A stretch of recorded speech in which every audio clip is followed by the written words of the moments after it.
లోకం ఒక మాయని తెలుసుకున్నాను. ఏది నా సొంతం కాదనుకున్నాను. తప్పిపోయిన కుమారుని నేనైతే నా కొరకై నిరీక్షించే తండ్రి నా యేసు. తప్పిపోయిన కుమారుని నేనైతే నా కొరకై నిరీక్షించే తండ్రి నా యేసు.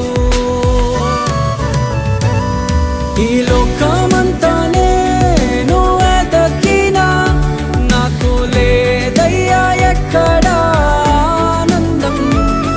నీ సన్నిధిలో ఒక్క క్షణం